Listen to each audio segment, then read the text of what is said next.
अपने देश की पब्लिक बड़ी अजीब है। अगर कोई चीज करने से मना कर दो ना कि यार मत करो, कोई फायदा नहीं होने वाला, उल्टा इससे किसी और का नुकसान हो सकता है, वो चीज उल्टा करके देखेंगे। उनको देखना होता है कि कैसे नुकसान हो रहा है मेरे वजह से। अपनी सरकार का ही देख लो, सेंट्रल विस्टा प्रोजेक्ट पे हजारों करोड़ रुपए लगा रखे। इस वक्त देश को वैक्सीन की जरूरत है, उस पर ध्यान देने के बजाय सेंट्रल विस्टा। अरे क्या हो रहा है अपने देश में? हाँ, सफेद कपड़ा। मैं ओ अरे यार, चचा ने तो दिल पे ले लिया।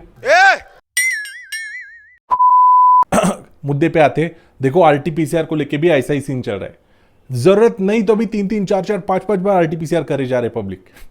आरटीपीसीआर सिर्फ जरूरत है तभी करनी चाहिए। आज इसी पे पूरा वीडियो होने वाला है, वीडियो को एंड तक जरूर देखिए। चैनल को सब्सक्राइब नहीं किया, प्लीज सब्सक्राइब कर दीजिए।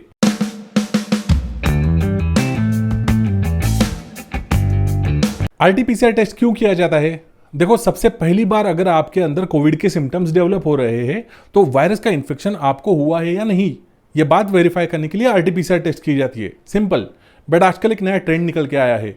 मुझे मान लो वायरस का इन्फेक्शन हो गया, मैंने 15 दिन का क्वारंटाइन फेज खत्म कर दिया, अब मैं एकदम ठीक हूं, बट फिर भी वायरस का अपने बॉडी के अंदर का जो प्रेजेंस है वो पूरी तरीके से खत्म हुआ है या नहीं, ये बात वेरीफाई करने के लिए, मतलब मैं सच में कोविड मुक्त हो चुका हूं या नहीं, बस ये बात वेरीफाई करने के लिए रिपीट आरटीपीसीआर लोग कर रहे हैं।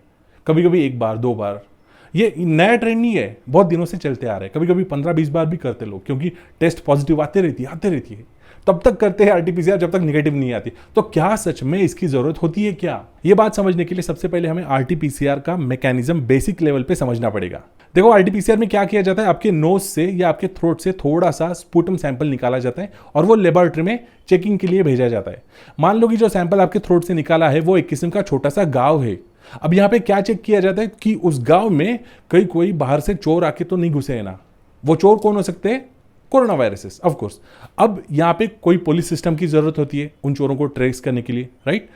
आरटीपीसीआर टेस्ट इसी पुलिस सिस्टम का काम करती है। उस गांव में राउंड एंड राउंड पेट्रोलिंग शुरू करती है, चोरों को ढूंढ ढूंढ के पकड़ने की कोशिश करती है। कई बार ये चोर 1-2 राउंड में ही पकड़े जाते हैं, यानी कि बहुत सारे चोर हैं इसलिए आसानी से पकड़ में आ रहे हैं।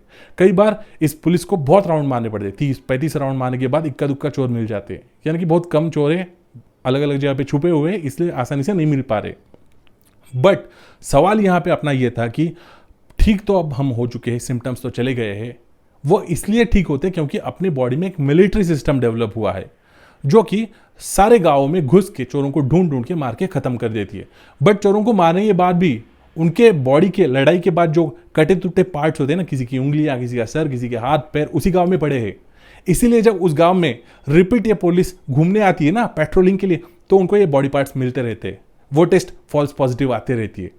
यानी कि बॉडी में से वायरस का प्रेजेंस तो खत्म हो गया है, एक एक्टिव वायरस अपने बॉडी में तो बचा नहीं, बट उसका जो ब्रोकन जेनेटिक मटेरियल है ना, वो स्टिल अपने बॉडी के फ्लूइड्स में दौड़ते रहता है। इसीलिए ये आरटीपीसीआर टेस्ट रिपीट पॉजिटिव आती रहती है ठीक होने के बाद भी। इसीलिए जैसे ही आप क्लिनिकली फिट हो जाते हो, आपकी बॉडी से सिम्टम्स चले जाते हैं, फिजिकली एकदम फाइन हो जाते हो, आप बिंदास 15 दिनों के बाद अपना क्वारंटाइन तोड़ सकते हो। रिपीट आरटीपीसीआर टेस्ट करने की कोई जरूरत नहीं होती। एक और रीजन है रिपीट आरटीपीसीआर ना करने का कि एक आरटीपीसीआर के पीछे 600, 700, 800 रुपए का खर्चा आता है, और ये सारा खर्चा आज की तारीख में सरकार बेयर करती है। कई जगहों पे आरटीपीसीआर फ्री में अवेलेबल करा के देती है। और हम हिंदुस्तानियों की क्या फितरत होती है कि कोई चीज़ हमें फ्री में मिलती है ना, उठाओ बेनिफिट उसका, पेलते जाओ। ऐसे मत करो यार। ये जो पैसा सरकार पब्लिक पे लगा रही है ना, ये आप और हम टैक्स पेयर्स का ही पैसा है। अननेसेसरी इसे यूटिलाइज करके बर्बाद मत करो। ज़्यादा से ज़्यादा आपको कोई टेस्टिंग करनी ही है तो मैं तो कहूँगा कि आप पल्स ऑक्सीमीटर को सबसे ज़्यादा इंपॉर्टेंस दो। पल्स ऑक्सीमीटर पे ऑलरेडी मैंने कुछ वीडियोस बना रखी, ऊपर आई बटन में मैं उनकी लिंक्स दे रहा हूँ। एक अच्छा सा पल्स ऑक्सीमीटर खरीद के भी रखो। अगर आपको पल्स ऑक्सीमीटर खरीदना है तो बेस्ट बाय लिंक्स में नीचे डिस्क्रिप्शन बॉक्स में दे रहा हूँ। वीडियो कैसा लगा कमेंट बॉक्स में मेंशन करके मुझे बताइए। वीडियो अच्छा लगा तो लाइक कीजिए, हो सके तो शेयर भी कीजिए। मिलते हैं आपसे नेक्स्ट ऐसे इंटरेस्टिंग वीडियो में। चैनल को सब्सक्राइब नहीं किया, प्लीज सब्सक्राइब कर दीजिए। Bye bye. हाय।